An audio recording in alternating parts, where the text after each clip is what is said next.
செப்பனியா 3ஆம் அதிகாரம் 15வது வசனம். கர்த்தர் உன் ஆக்கினைகளை அகற்றி உன் சத்துருக்களை விலக்கினார். இஸ்ரவேலின் ராஜாவாகிய கர்த்தர் உன் நடுவிலே இருக்கிறார். இனி தீங்கை காணாதிருப்பாய். இன்றைக்கு உங்களை பார்த்து ஆண்டவர் சொல்லுகிறார், என் மகனே, என் மகளே, இனி நீ தீங்கை காணாதிருப்பாய். இனி நீ தீங்கை காணாதிருப்பாய். கடந்த நாட்களில் பல தீமைகளை நாம் சந்தித்திருக்கிறோம்.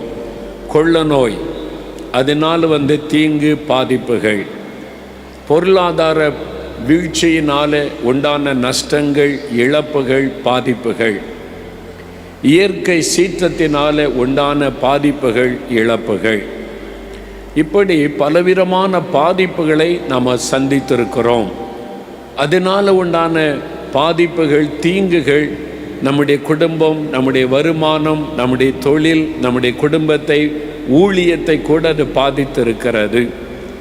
அதுக்கு மத்தியில் தான் ஆண்டவர் கூட இருந்து நம்ம அழகாய் நடத்தி கொண்டு வந்திருக்கிறார். பல பாதிப்புகள், நெருக்கங்கள், தீமைகளை சந்தித்த போதிலும் ஆண்டவர் வாக்கு கொடுத்தபடி நம்மளை கரம் பிடித்து அழகாய் நடத்தி வந்திருக்கிறார். அப்போ இந்த வருஷமோ இந்த தீங்கு, பாடுகள், நஷ்டங்கள், இழப்புகள் தொடர்ந்து கொண்டே இருக்கணுமா? இனிமேல் எப்படி இருக்கும்? ஒரு கேள்வி நம்முடைய உள்ளத்தில் எழும்பிக் கொண்டே இருந்திருக்கும். ஆண்டவர் சொல்லுகிறார், என் மகனே, இனி நீ தீங்கை காண்பதில்லை. என் மகளே, இனி நீ தீங்கை காண்பதில்லை. இதற்கு முன்னாலே கண்ட அந்த தீங்கை இனி நீ காண்பது இல்லை. அது உன்னை பாதிக்காது. உன்னை அந்த தீங்கு பாதிக்காதபடிக்கு நான் உன்னை பாதுகாத்து ஆசீர்வதித்து நடத்துவேன். அதுதான் தேவன் உங்களுக்கு கொடுக்கிற வாக்குத்தத்தம். தேசத்தில் தீங்குகள் வரும், உலகத்தில் தீமைகள் பெருகும், பஞ்சங்களும் கொள்ளை நோய்களும் இயற்கை பாதிப்புகளும் உலகத்தில் பெருகும், பாதிப்புகளை உண்டாக்கும். ஆனால் நீ தீங்கை காண்பது இல்லை. ஆனால் நீ தீங்கை காணாதபடி நான் உன்னை பாதுகாப்பேன். அதுதான் தேவன் கொடுக்கிற வாக்குத்தத்தம். உன்னை சுற்றிலும் அந்த தீங்குகள் காணப்படும். உன் வீட்டு வாசல் வரைக்கும் அந்த தீமையான காரியம் வரும். உன் வீட்டுக்குள்ளே அது நுழைய முடியாது. உன் எல்லை வரைக்கும் அந்த தீமை நிற்கும். உன்னை தொட முடியாது. நீ இனி தீங்கை காண்பது இல்லை. அதுதான் வானத்தை பூமியை உண்டாக்கின தேவன் உங்களுக்கு கொடுக்கிற வாக்குத்தத்தம். இந்த தீமைக்கு என்ன காரணம்? ஏன் தீமைகள் கடைசி காலத்தில் பெருகி கொண்டிருக்கிறது? நம்மை சுற்றிலும் நிறைய தீமையான காரியங்கள், பயப்படுத்துகிற காரியங்கள், இன்னும் உலகத்தில் அப்படிப்பட்ட காரியங்கள் பெருக போகிறது என்று வேற ஆண்டவர் எச்சரித்து கொண்டிருக்கிறாரே. இதற்கு என்ன காரணம்? யோவான் 10ஆம் அதிகாரம் 10ஆம் வசனத்தில் ஆண்டவர் ஒருவனை குறித்து சொல்லுகிறார். ஆண்டவர் சொல்லுகிறார், அவன் திருடன், அவன் கொல்லுகிறவன், அழிக்கிறவன், அவன்தான் எல்லா தீமைக்கு காரணம். யோவான் 10:10 இயேசு சொல்லுகிறார், திருடன் திருடவும் கொல்லவும் அழிக்கவும் வருகிறான். யார் அவன்? சாத்தான். இந்த உலகத்திலே தீய வல்லமை, பொல்லாதவன், பிசாசு என்றெல்லாம் சொல்லப்படுகிற அந்த சாத்தான், தேவன் ஒரு நன்மை செய்தால் அதற்கு விரோதமாய் தீமை செய்ய எழும்புகிறவன், ஆண்டவருக்கு விரோதமாய் செயல்படுகிறவன். இந்த உலகத்திலே தேவன் சிருஷ்டித்த மனிதர்களுக்கு விரோதமாய் பொல்லாத காரியங்களை நடப்பித்து மனிதருடைய சந்தோஷத்தை கெடுக்கிறவன், மனிதர்களுக்கு நன்மை செய்வதை போல நடித்து, நன்மை செய்வதை போல காண்பித்து மனிதர்களுக்கு தீமை செய்து வேதனைக்குள்ளாக்குகிறவன். இயேசு அவனை குறித்து சொல்லுகிறார், அவன் திருடன், அவன் கொல்லுகிறவன், அழிக்கிறவன், அவன்தான் எல்லா தீமைக்கு காரணம். அதனால தான் ஆண்டவர் சொல்லுகிறார், அந்த துஷ்டனாகிய சாத்தான், தீமை செய்கிற சாத்தான், நாகூம் 1ஆம் அதிகாரம் 15ஆம் வசனத்தில், துஷ்டன் இனி உன் வழியாய் கடந்து வருவது இல்லை. அந்த பொல்லாத சாத்தான் கடந்த நாட்களில் உனக்கு வேதனை கொண்டு வந்தான், வியாதியை கொண்டு வந்தான், நஷ்டத்தை கொண்டு வந்தான், இழப்புகளை கொண்டு வந்தான். ஆனால் இனி அவன் உன் வழியாய் கடந்து வருவது இல்லை. அந்த தீங்கு உன்னை நெருங்குவது இல்லை என்று ஆண்டவர் வாக்கு கொடுக்கிறார். இவனை குறித்து வேதத்திலே நம்ம பார்க்கும் பொழுது, மறைந்திருந்து அவன் செயல்படுகிறவன், எபேசியர் 6:11 தந்திரமாய் செயல்படுகிறவன். நேரடியாக வரமாட்டான். தன்னை கடவுளை போல காண்பித்துக் கொள்ளுவான். தன்னை மக்களுக்கு நன்மை செய்கிறவன் போல காண்பித்துக் கொள்ளுவான். ஏனென்றால் அவன் வஞ்சிக்கிறவன், ஏமாற்றுகிறவன் என்று அவனை குறித்து இயேசுவை எச்சரித்து சொல்லி இருக்கிறான். அவன் பொய்யனும் பொய்க்கு பிதாவுமாயிருக்கிறவன். எபேசியர் 6:13 கடைசி காலத்தில் இவனுடைய தீங்கு பெருகி இருக்கும். கடைசி காலத்தில் தான் ரொம்ப பலமாக அவன் செயல்படுவான் என்பதாக வாசிக்கிறோம். ஏன்? வெளிப்படுத்தின விசேஷம் 12:12 இந்த சாத்தானுக்கு இன்னும் கொஞ்ச காலம் உண்டு என்பதை அவன் அறிந்திருக்கிறபடியால் அவன் இந்த பூமியிலே தீமை செய்வதற்கு கோபத்தோடு இறங்கி இருக்கிறான். அதை அறிந்து எப்படி அந்த தீங்குக்கு விலகி நம்ம வாழ்வது, ஆண்டவர் எப்படி அந்த தீங்குக்கு விலக்கி நம்மை பாதுகாத்து நடத்துகிறார்.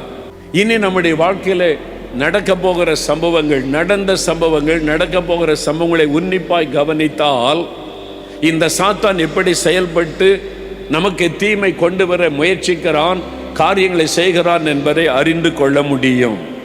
யோபு 42:11 நீங்கள் வாசிக்கும் போது யோபு என்ற பக்தனுடைய வாழ்க்கையில் நடந்த சம்பவம் சொல்லப்படுகிறது.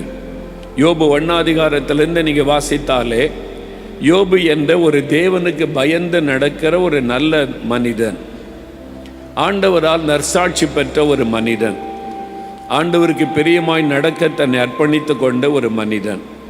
அவனுக்கு மனைவி, பிள்ளைகள், ஒரு நல்ல சந்தோஷமான குடும்பம். ஆண்டவர் அவனை எல்லா விதத்திலும் ஆசீர்வதித்து மகிழ்ச்சியாக வைத்திருந்தார். சாத்தானுக்கு பொறுக்க முடியவில்லை. இவனுக்கு தீங்கு செய்யணும், இவனுடைய வாழ்க்கையில் தீமையை கொண்டு வரணும், அழிவை கொண்டு வரணும், வேதனையை கொண்டு வரணும். ஏன்னா இவன் ஆண்டவரை நேசிக்கிறான், ஆண்டவரை மகிமைப்படுத்துகிறான், ஆண்டவருக்குள்ள சந்தோஷமாக இருக்கிறான். அதனால் இவனுக்கு தீமை செய்ய வேண்டும் என்று பொல்லாத சாத்தான் விரோதமாக எழும்பினான். பலவிதமான தீமைகளை கொண்டு வந்தான். நஷ்டங்கள், இழப்புகள், மரணங்கள், அவமானங்கள், நிந்தைகள், வேதனைகள் எல்லாவற்றையும் யோபுடைய வாழ்க்கையிலே கொண்டு வந்தான். ஆனால் ஒரு நாள் வந்தது, தேவனுடைய சிறையிருப்பை மாற்றி தீங்குக்கு ஒரு முடிவை உண்டாக்கினார். யோபு 42:11 வாசிக்கும் போது கர்த்தர் அவன் மேல் வரப்பண்ணின சகல தீங்கின் நிமித்தம், பொல்லாத சாத்தான் கொண்டு வந்த தீங்கின் நிமித்தம் என்று வசனம் சொல்லுகிறார். அவனுடைய கூட அவனுடைய சகோதரர்கள், சகோதரிகள், நண்பர்கள் வந்து அங்கலாய்த்து அவனுக்கு உதவி செய்ய வந்தார்கள் என்று வாசிக்கிறோம்.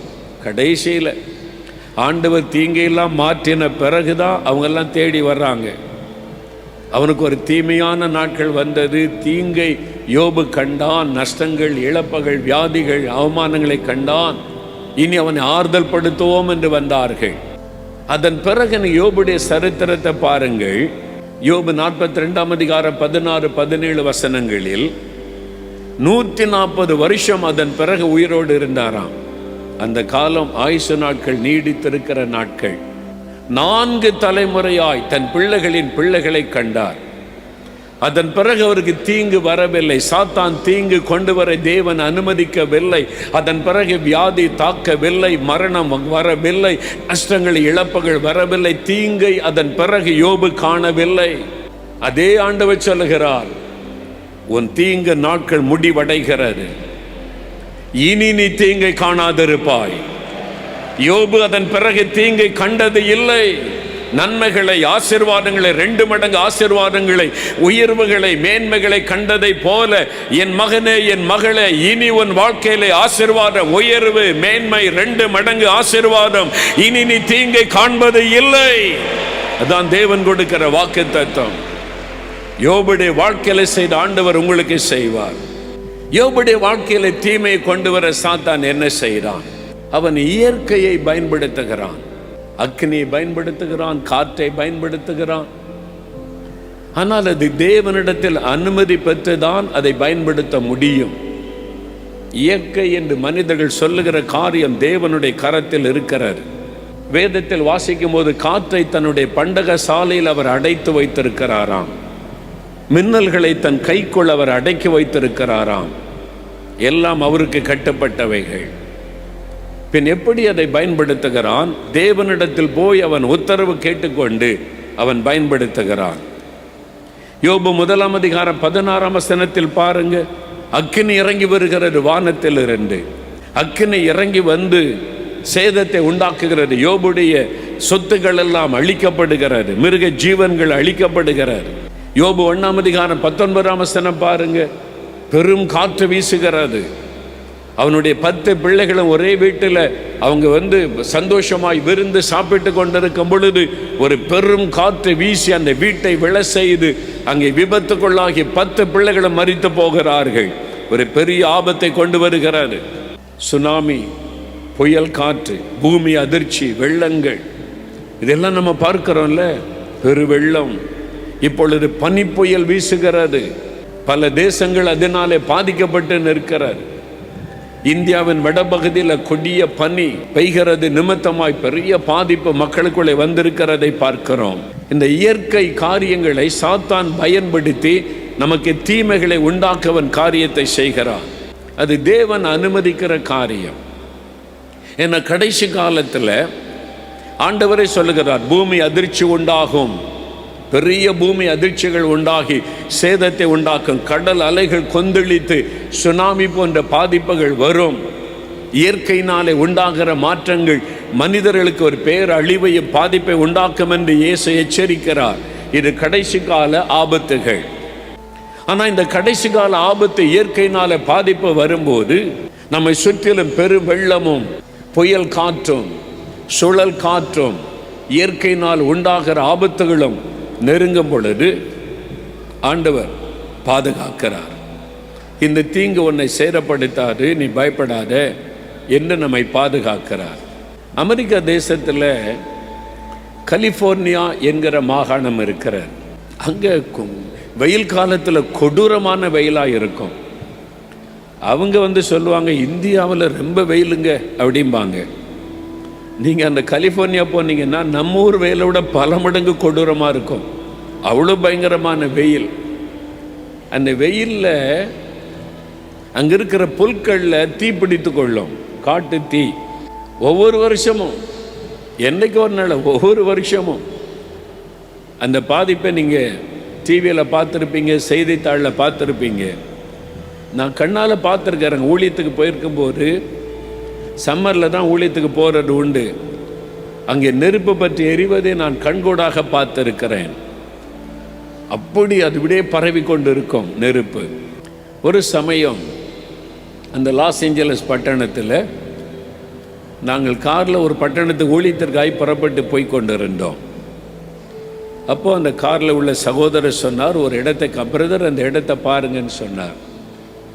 சுற்றிலும் நெருப்பு பற்றி எரிந்து வீடுகள் எல்லாம் கரிந்து கிடக்கிறது. வீடுகள் எல்லாம் அந்த பகுதியில் இருக்கிற நூற்றுக்கணக்கான வீடுகள் நெருப்பிலை பாதிக்கப்பட்டு வெறும் கரிக்கட்டைகளாக கிடக்கிறது. அந்த புல்வெளி எல்லாம் அந்த நெருப்பு பரவி இருக்கிறது. அந்த தீ அதனால உண்டான பாதிப்பு. ஆனால் ஒரே ஒரு வீடு மாத்திரம் முழுசா அப்படியே நிற்குது. ஒரு வீடு மாத்திரம் முழுசா அப்படியே நிற்குது. அவங்க சொன்னாங்க, பிரதர் இதில் ஒரு அற்புதம் நடந்திருக்கிறது பாருங்க. நாங்கள் என்ன விஷயம்? அவங்க சொன்னாங்க, இங்கே காட்டு தீ இந்த சம்மர் காலத்தில், வெயில் காலத்தில் திடீரென்று பற்றி கொள்ளும். அந்த நெருப்பை பரவனா அதை அவ்வளவு ஈஸியாக அணைக்க முடியாது. மக்கள் குடியிருக்கிற வீட்டு பகுதிக்குள்ளே வந்துட்டு அவ்வளவுதான். உடனே போலீஸ் வரும், ஆம்புலன்ஸ் வரும், தீயணைப்பு படை, ஃபயர் சர்வீஸ் வந்துடுவாங்க. உடனே என்ன செய்வாங்க? வீட்டை காலி பண்ணுங்க, இந்த ஏரியாவில் நெருப்பு பரவி கொண்டு இருக்கிறது, ஒன்றும் பண்ண முடியாது, சீக்கிரம் காலி பண்ணுங்க. ஏன்னா அங்குள்ள வீடுகள் எல்லாமே மரத்தில் தான் கட்டப்படுகிறார். அமெரிக்காவுக்கு போனீங்கன்னா 2 மாடி 3 மாடி கூட எல்லாம் மரங்கள், சுவர் எல்லாமே மரங்கள் தான். நம்ம ஊரில் காங்கிரீட் வைத்து கட்டுவோம், செங்கல் வைத்து கட்டுக்கிறோம். அவங்க அஸ்திபாரம் மட்டும்தான் காங்கிரீட். அதுக்கு மேலே உள்ள எல்லாமே மரங்கள் தாராளமாய் கிடைக்கிறதுனால அங்குள்ளது சீதோஷண நிலைக்கு ஏற்றபடி மரங்களாலே கட்டப்படுகிறார். அதனால் நெருப்பு பிடிச்சா அவ்வளோதான், 5 நிமிஷத்தில் வீடு காலி.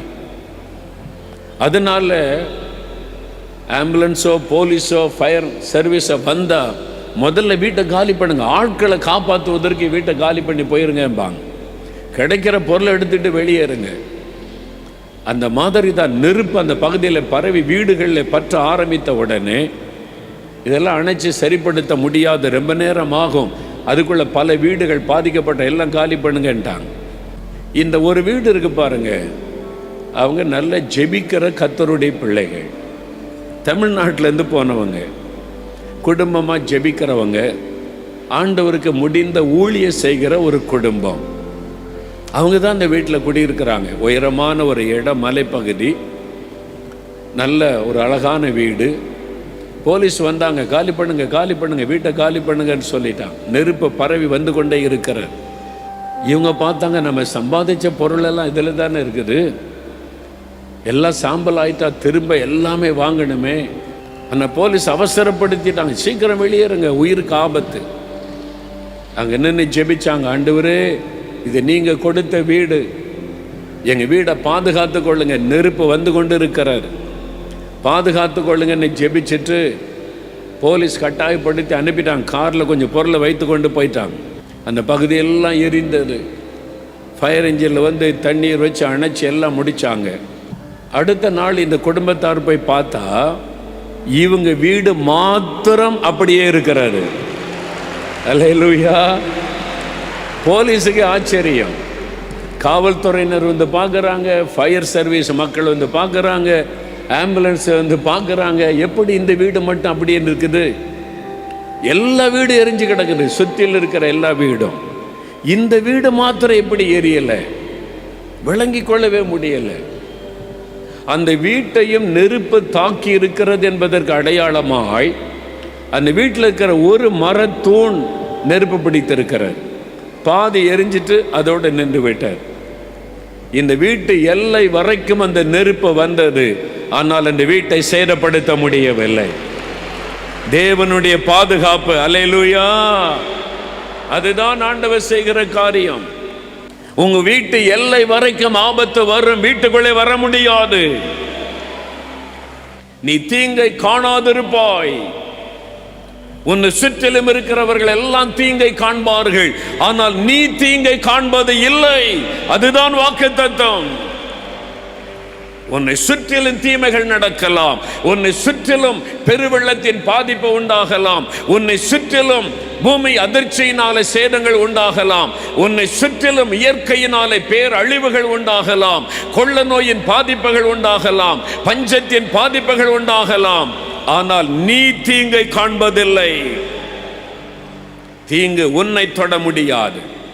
அதான் ஆண்டவர் சொல்லுகிற வார்த்தை, அதான் வாக்குத்தத்தம். என் மகனே, என் மகளே, பயப்படாத. இது கொடிதான காலம்தான், கடைசி காலம், கொடிதான காலம், தீங்கு நிறைந்த காலம். சாத்தான் பலமாக எழும்பி தீமைகளை செய்கிற காலம். அவனுக்கு கொஞ்ச காலம் மாத்திரம் இருக்கிறபடியால் அவன் பயங்கரமான காரியத்தை செய்கிற ஒரு காலம்தான். நீ பயப்படாதே, நீ தீங்கை காண்பதில்லை. நீ என்னுடைய மகன், என்னுடைய மகள், நீங்கள் தீங்கை காண்பதில்லை. இயற்கையினால பேரழிவுகள் இனி வர்ற காலத்தில் வரும். பேரழிவுகளின் பாதிப்புகள் இனி வருகிற நாட்களில் வரும். கொள்ள நோய் ஒரு பக்கம், பஞ்சம் ஒரு பக்கம், பலவிதமான தீமைகள் ஒரு பக்கம், மக்களை கலங்கடிக்கிற தீமைகள் வரும். ஆண்டவர் சொல்றார், நீ தீங்கை காண மாட்டாய், என்ன நான் உன்னோடு கூட இருக்கிறேன். அல்லேலூயா. நான் உன்னோடு இருக்கிறபடியால் நீ தீங்கை காண்பதில்லை. யோபு அதன் பிறகு தீமையை கண்டதில்லை. ஒரு முறை அந்த நஷ்டம், இழப்பு, பாதிப்புகளை சந்தித்தார். அதன் பிறகு தீமையை காணவில்லை. அதுதான் உங்களுக்கு நடக்க போகிறது.